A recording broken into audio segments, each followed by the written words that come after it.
I was listening to that.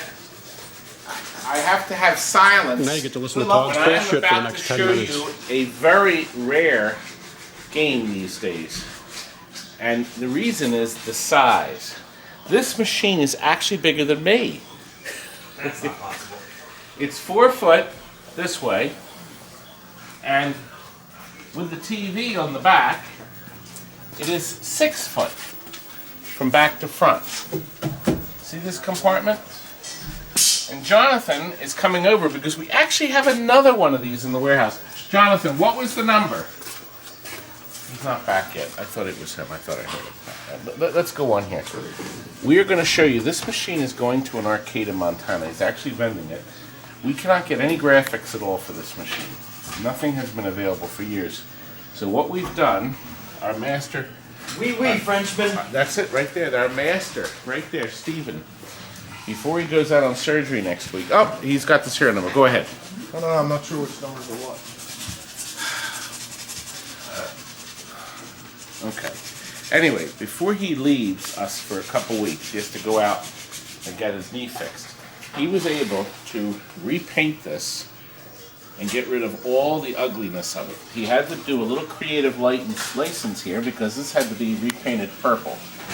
It doesn't have this pattern in it because it couldn't be reduplicated. We can't get the art. But you know what? You would never know. We had to do a little trimming. I didn't. They did. They did some trimming. Yes. Frenchman. Yes, he did some trimming. He had to do some recreation of the art over here, and it's now been sealed with Mylar. Actually, let me show you what the game looked like while Stephen was still painting it. Reconstruction of the artwork is the hardest part.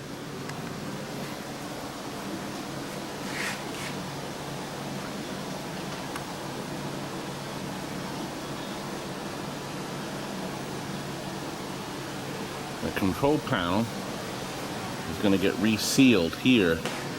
We can't get the graphics for any of these anymore. So this just got painted. Stephen's going over and painted it, and he's going to seal that in Mylar, and that'll be safe in its new home. He's already repainted both sides of our cabinet.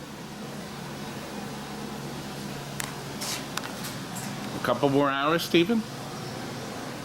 Yeah. Give or take. So, if the arcade it's going to takes good care of it, it'll last for years. Look at the sides here. This has all been redone and repainted. Jonathan, what's the word? It says date code. It says 92092, and this was 92085. Okay. 8675. Well, there can't be many of them. Maybe 100 of them? I don't know. Nope, we don't know how many. Kurt, you want to check your journal on that, see how many there were? Well, we've sold a lot of them. Actually, I'm going to find out. Here's how many we've sold. See, no, we didn't sell one. We sold a bunch of them. Kurt, what was the oddest delivery of one of these? It went down into a pit, Oh, he said there was no steps? He said there were no steps where we were bringing it. An 8-foot drop. There were no steps. It passed it through an opening in 2 pieces, which you're going to see, because we're going to show you how this baby comes apart. It actually looks very difficult to get into. It's actually not. By reaching inside and moving the suitcase type latches, the control panel opens right up and conveniently stays up just like that. Look at that. And yes, it is hollow. But there are your television adjustments. So you can adjust the picture. The picture has to overlap just right. There are 2 25-inch Wells Gardner 7000s. One you can see pointing down. That's safe inside the cabinet. But so there's no overlap. And see, Frank, if you stand in the front, you can't see the overlap. To get the widescreen effect, the picture tube it can't be butted up against it. It has to overhang, which is what it's doing in the back. And you do get that scene that you see there. That's the same scene if you were watching an old Cinerama movie at the theaters where they had 3 projectors and there had to be a seam line where it would join the images. But what a terrific looking image. And think of this, 1992. when this game first appeared in the arcades, people were absolutely thunderstruck. They never saw anything quite like it. There were no big screen TVs other than those horrible projection things. And this was just a really terrific looking game. Look at the size of the logic board. The sound is run by a Z80, the old Pac-Man computer, and the game is run by a 68,000, which first game to use that was Food Fight. Still used it then. But look up in the top right corner. Do you see that chip? Let me get over here, maybe. So I'll point it out. This was rebuilt with all new capacitors. We've been doing it ourselves, but we purchased this board, and this was rebuilt here with all new capacitors on top. Originally, Konami had capacitors on the top, and they covered it with this black gunk. And you know, it got red hot, the capacitors leaked, and you had no sound. The biggest problem with this game, as you will know, is that you either have one dead channel out of the 2 stereo channels, or 0 sound. Now this is fixed for good. You don't think that anything will go wrong with that, even in an arcade use. Now notice that the board is so much bigger than the other Konami, the 4-player, and then there are 4 extra connectors for the 3rd, 4th, 5th, and 6th players. Remember, the JAMA harness will occupy 2 players, the first 2 players, but then you need the extra connectors to run the other joysticks. Now, all the joysticks are always color-coded, which is really great. So you really can't foul it up, but you can't because of the way it's done here, where all the connectors are wired. We've gone over all the buttons, all the joysticks are all moving beautifully, nice and smooth. And as you know here, you select the player you want to play and you drop in a quarter, which is now set up for quarters rather than free play. Now, we did have, let me put this down here, they're still here, we had drilled holes. This is so, if you want to do something like this, we drilled a hole here, here, and here, so you could actually hook free play buttons up to the front when we had this in our showroom, and that way you could unslide the connections off of each coin switch and hook it up, so you didn't have to cut any wires. So it could easily be converted back to coin op, is what we did. This game also has a very nice test system in it. When you go into the test menu, see you get the widescreen test effect. A lot of you can never see anything like this because almost everything is on one side. So your I/O check, in fact, are all the joysticks. Oh yes, you'll never see a 6-player joystick menu like this. See 3 and 3, and then all your buttons and test, and then your coin switches, etc. And then your player 1 and 2 attacks get us back into the regular menu. And then your sound check. Can you hear that? The stereo effect, perfect stereo. This has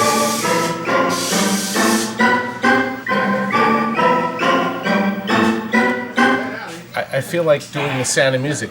Do, ra, la. Should I do? No.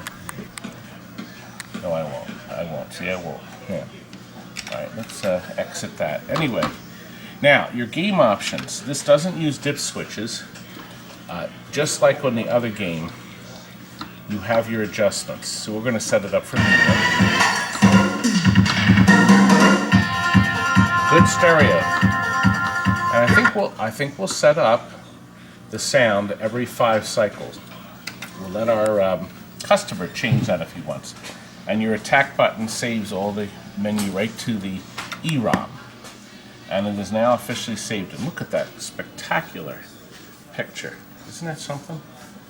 There's nothing on earth like a Wells Garner 7000. Super sharp image, beautiful picture, and the chassis will last so many years. And you don't make them anymore. Anyway, now we get to the nitty-gritty. How the hell do you move it? It's actually quite easy. This part's on 4 wheels. Actually, let me show you the bottom of the cabinet now. Now on this machine, you have to make sure your 4 casters are in good shape. Once the machine is rolled into position, then you will spin the leg levelers up so they engage on the floor, and then the game won't roll around. Now you can see all 4 casters are in place and in good shape.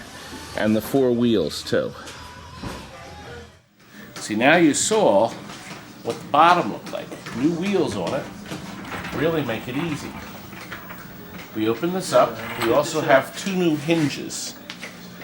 So it's latched with a latch right here to hold the thing shut, so the customer can easily unlatch it. Now to move the game, it's actually child's play. A child could do it. Nothing. I expected to get some kind of I reaction. was waiting to watch you struggle with it so that I could laugh. I expected the peanut gallery to chime in with something horrible. Sometimes it's just too easy. Too easy. Well, there's only a couple connections, 2 plugs. Your sound, your power, and then your inputs. Now back here, come back here, Frank. We have a brand new power supply in it. We have our 2 isolation transformers, which the Wells-Garner monitors have to have them to run. Okay, then there's the cord that goes up to your on-off switch here. And this is the number that Jonathan was fumbling about All here. 4. See the 92085. So maybe they only made 100 of them. Who knows? Here's the Wells-Garner. New capacitors throughout the chassis. All the solder points have been resoldered. And this monitor is bolted on to the machine. We only have a couple in there, so he'll get all the bolts when we actually take it apart. So there's 3 down here, 3 up here. Monitor is bolted on and it gets unplugged. That's all coming. That's all coming. Okay. Yes, you know, from a distance it just looks like a color pattern, but look what it looks like up close. I never noticed this either, and you know what? See, X-Men. Now, unfortunately, there was so much damage, he couldn't save all those little X-Men. I saved a piece of it though here, just so you there's a could see piece. what it would look like Right. behind her. So we had, this is repainted, and it's, of course it's sealed with high gloss. So I doubt anybody will ever make artwork for this, since there's probably so few left. We have original glass here that cleans up so nice. And there, 2 fluorescent fixtures on top, lighter X-Men at the top. Now, I think it's time that we go to part 2 of our video. How the hell it comes apart. And look, the original manual, the 6-player manual. And look at this. Attention, external monitor, instruction manual, and power cord are located within this access door. That was in the back. Remove the door using a Phillips screwdriver and bolt monitor from shipping cradle and mount per instructions. Good luck. Ugh, that sounds kind of precarious at best. But the nice thing about this manual, it does show the assembly. So our customer will be able to follow these directions to put his baby back together. Now let's get started. Okay, once you've swung open the door, hold that, Jonathan. It's just a matter of unplugging the 2 monitor plugs, because you remember you have a left monitor and a right. They made them different plugs, so that's one monitor, and the other one plugs up here in the upper corner of the board. Your stereo sound, which is 1 plug, okay, and then your power, that's your 5-volt plug. Now, the next thing to do, you stuff the wires through the hole. You'll do a reverse of this, obviously. And then the hinges get unbolted. Over the years, these connections have had a lot of stress. So we've changed the 2 hinges, and we've put some Bondo in for reinforcement, and we think this will be just fine. And Kirk did some final touch-ups to our hinges. And I think it's all ready. In a nice, easy-to-move piece. The weight of this section is about 100 pounds. So on the pallet, it's strapped down maybe 135 pounds. As you can see, the 4 rollers, it rolls nice and easy. Take it to the truck. The next step requires you to have a trouble light and to get down. There we go. Now, I'm going to get the camera from you, sir. my good man. Thank you. Now, you have a couple connections that you have to do. You have to unplug, that's the video feed. This is the power. And then up there is the remote board. Now, we will unplug them. 1, 2, and then up here, can you swing the camera up, can you see? This unplugs right here. There's just one screw that holds it on, and this wiggles off, see? That's your video, and that goes to the remote board up front. So that hangs on just one screw. That's actually how the factory sent it. And that's all it needs. Good. Now we go up top. Watch your head. Yes. Bang!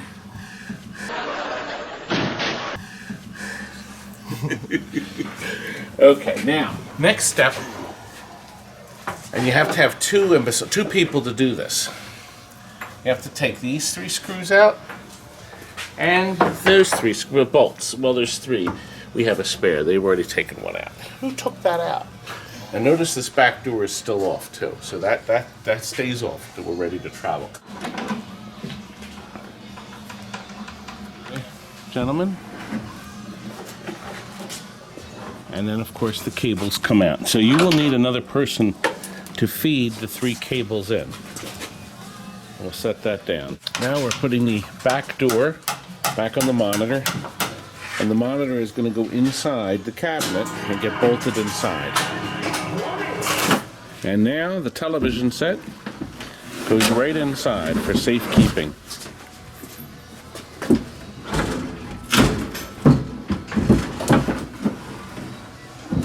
Television set. I heard that. Can we get Columbo on that television set? And then there's 2 bolts to hold it in for its voyage to Wyoming. You know, this is actually the date code. That's when it was made. So we're not sure if there was another serial number someplace else on this. So that earlier information may be wrong. And it's your fault, Jonathan. But Wait a minute. Can you call Konami and ask him where the number would be?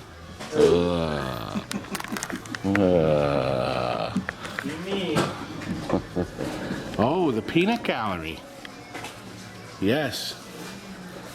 Whoa, look at this, Stephen.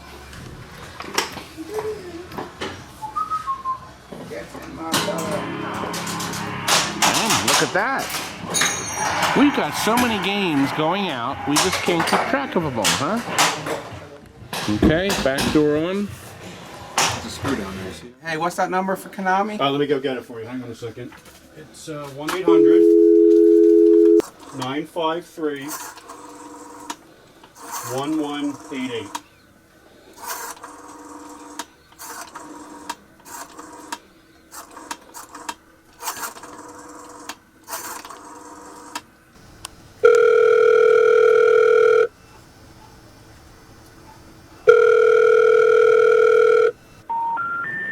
We're sorry. No good? You have reached a number that has been disconnected or is no longer in service. They said they don't know If where you it's feel you at. have reached this recording in error, Wait a minute.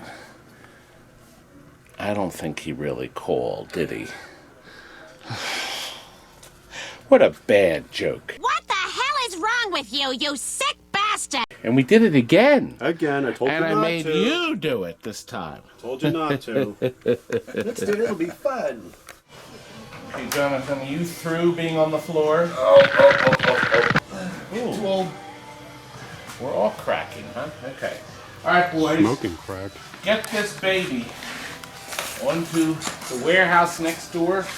We have a separate warehouse where we crate everything. It's the whorehouse, thank you.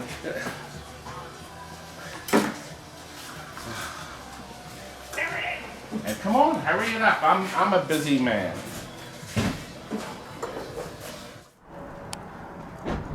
Okay. They're on the truck, ready to go next door. Okay, we've started the palleting process, and we've decided for safety, we're going to slide these remote boards for the monitors out and unplug them. Want to make sure you know that the one with the red pot goes on this side, and the one with the 6 weight pots goes on the other. Jonathan, unplug those. And we're going to wrap them in bubble wrap and put them in this box for safety's sake. Good.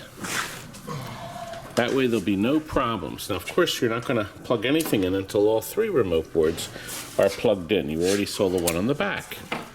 And the lads will continue the palleting.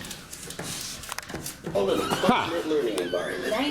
Well, now if this isn't big.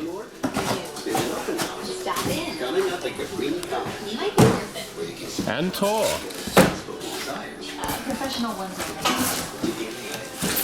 There's the other 3 all ready to go and labeled.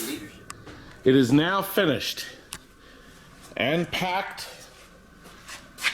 That's box number 1. And crate number 2 will be much less smaller though. There it is on our custom built pallet. Jonathan actually put these pallets together because of course it's difficult to find pallets the right size. Finish the final boxing up. It's looking good, Jonathan. Getting there.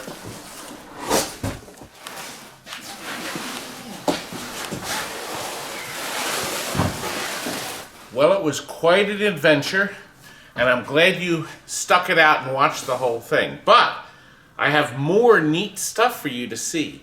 This very X-Men that you just saw us box, why don't you watch the whole game being played in this terrific video made by some local guys and gals that came in.